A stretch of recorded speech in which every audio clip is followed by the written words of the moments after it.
दिनांक 15 एप्रिलला सकाळी 5:30 वाजता विरशी येथे कपूर नदीच्या तीरावर विटाभट्टीमध्ये काम करत असलेल्या परिवारातील एक 5 वर्षीय अंशिका काशीनाथ मिरी लघुसंख्येसाठी गेली असता मकाच्या झाडी डब्बा भरून असलेल्या बिबट्याने ठार केले.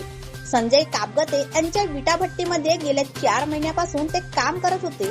तिचे वडील काशीनाथ मिरी छत्तीसगड गुलोदपूर येथील रहिवासी असून कपूर नदीच्या काठावर विटाभट्टीत काम करत होते. सकाळी नरभक्षी वाघाने तिच्यावर हल्ला करून ठार केले. वंचित बहुजन आघाडीचे भंडारा जिल्हा महासचिव डीजी रंगारी यांनी भेट देऊन जागेची चौकशी करून जागेवर भेट देऊन 50 लाखाची मागणी केली आहे व वाघाचा बंदोबस्त करावा. आज आपण 4 ते 5 घटना घडलेल्या अपयशी फॉरेस्ट डिपार्टमेंट मध्ये त्यांनी या ठिकाणी निषेध व्यक्त केला. नवेगाव नागझिरा व्याघ्र प्रकल्पामध्ये काम करत असलेले अधिकारी पिंजरे सीसीटीव्ही कॅमेरे लावून सुद्धा ते यशस्वी ठरले नाही. ही शोकांतिका आहे. आणखी वाघ किती लोकांचा नरबळी घेणार ही परिस्थिती निर्माण झाली असून आजूबाजूच्या परिसरातील भीती कायम आहे. महामाया महिला सामाजिक न्याय संघटनेच्या महाराष्ट्र अध्यक्षा शीतल नागदेवे यांनी मदतीची मागणी केली आहे.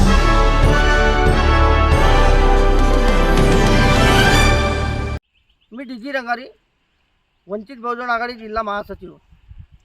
या ठिकाणी मी भेट दिली आहे विरशीला.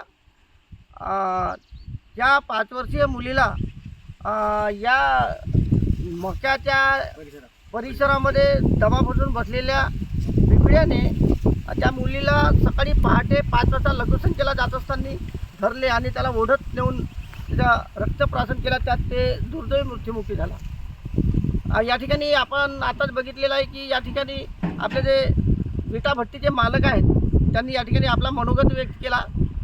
फॉरेस्ट डिपार्टमेंटचे लोक आले, चौकशी वगैरे केली आणि त्यांना 25 लाख रुपये दिले आणि ते आता छत्तीसगडला गेलेले आहेत. आता मी प्रत्यक्षात वंचित बहुजन आघाडीच्या एका कार्यकर्ता नात्याने या ठिकाणी मी भेट दिलेली आहे. माझी अशी मागणी आहे की त्या मुलीला आपण 50 लाख रुपये द्यायचा, कारण की ते एकदा वाघाने ठार मारले तर डबल ते काही मुलगी येणार नाही आणि किती करोडो रुपये आपण दिले तर तो काही जीव पुन्हा वापस येणार नाही. आणि म्हणून तरी पण त्यांच्या घरच्या लोकांना एक आर्थिक मदत व्हावी म्हणून 50 लाखाची मागणी आम्ही वंचित बहुजन आघाडीच्या वतीने करतो. त्याचप्रमाणे दुसरी मागणी आमची अशी आहे की फॉरेस्ट डिपार्टमेंट किंवा नागझिरा वन्य प्राणी संरक्षण जो कायदा आहे आणि त्या ठिकाणी जे काही अधिकारी लोक आहेत, आता जे काही नवेगाव नागझिरा व्याघ्र प्रकल्प आहे, आता मागं त्या बांपेवाड्याला वसंता मेसरामला एका वाघाने खाल्ले. त्यानंतर तिकडं उमरझरीमध्ये कोणती बाई उमरझरीमध्ये एक घटना घडलेली आहे, तिथं पण ती बाई मृत्युमुखी पडली. तिकडं दुसऱ्या एक ठिकाणी 3-4 घटना झालेल्या आहेत.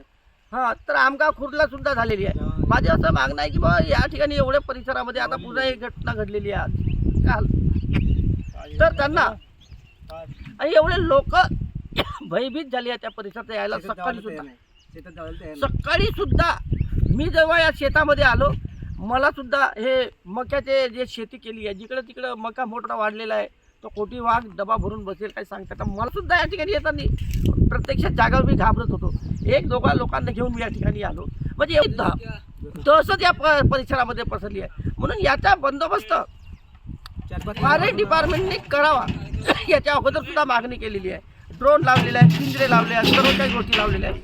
तर पण वाघाला ते पकडू शकत नाही आणि फार मोठी चिंतेची बाब आहे की नरभक्ष वाघ फार मोठ्या प्रमाणात आहेत.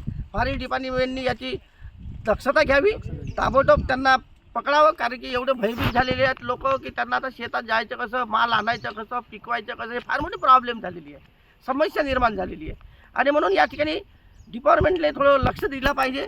आणि ज्या मुलीला जे मृत्युमुखी पडलेली आहे, बिचारी छत्तीसगडची आहे, त्यांनी काम करायसाठी या ठिकाणी आले, त्यांना 50 लाखाची मागणी आमची वंचित बहुजन आघाडी करत आहे. संजय जानिकराम कापगते, विरसी. माझ्याकडे हे मजूर 4 महिन्यापासून काम करत होते. अच्छा. आणि इथं कोणताच काही वन्य प्राण्यांचा तो नव्हता, पण तो अचानक आला आणि त्या मुलीला ठार मारले. मग या ठिकाणी कोणकोणते लोक फॉरेस्ट डिपार्टमेंटचे लोक आले होते का? आले होते काल. आले होते. पंचनामा वगैरे केला? हो, पंचनामा वगैरे केला. काय आर्थिक मदत वगैरे दिली हो, का त्यांनी? आर्थिक मदत दिली. मुलीच्या वडिलाला किती? 20,000 रुपये अच्छा आणि ॲम्ब्युलन्स करून दिले नेण्यासाठी. अच्छा. आता ते कुठे गेले? आता ते छत्तीसगडला आपल्या गावी गेले. केव्हा गेले? काल गेले दुपारला. त्यांची अंत्ययात्रा वगैरे प्रेत वगैरे तिकडे नेऊन गेले? हो, तिकडे नेऊन गेले. हो का. आता तुमची काय मागणी आहे आणखीन? मुलीच्या वडिलाला आर्थिक मदत 25 लाख रुपये मिळायला पाहिजे. अच्छा अच्छा. वाघाच्या दहशतीबद्दल काय सांगाल तुम्ही? वाघाची इथं दहशत आहे आणि आमच्या गावामध्ये खूप दहशत आहे आणि आमच्या शेतामध्ये आता मक्का वगैरे लावलाय, तर आता कसा त्यांना काढायचा आणि काय करायचा काही समजत नाही आहे. अच्छा. माझे पूर्ण नाव आनराव हरिचंद कापगते, राहणार विरशी. काल या शेतामध्ये बिबट्याने त्या का मुलीला पकडून मक्यामध्ये नेला आणि त्याचा ठार केला. वाघ इथं या परिसरात नेहमी येतो का? हो, वावर आहे हे वाघाचा. लोक घाबरले असतील? लोकं घाबरल्याची येत नाही. हं? सकाळपर्यंत वावरात नाही. फार मोठ्या प्रमाणात दहशत आहे. हो, आणि हे लोक इथं काम करतात भट्टीवर. किती वर्षापासून ते काम करत होते? ते 4 महिने झाले. फक्त 4 महिने झाले. हो, 4 महिने. किती लोक राहत होते या भट्टीवर काम करण्यासाठी? 5 लोक राहत होते कुटुंब. हां. हो का. बाहेरचे होत, अच्छा. छत्तीसगडचे छत्तीसगडचे आहेत. छत्तीसगडचे रहिवासी. अच्छा अच्छा.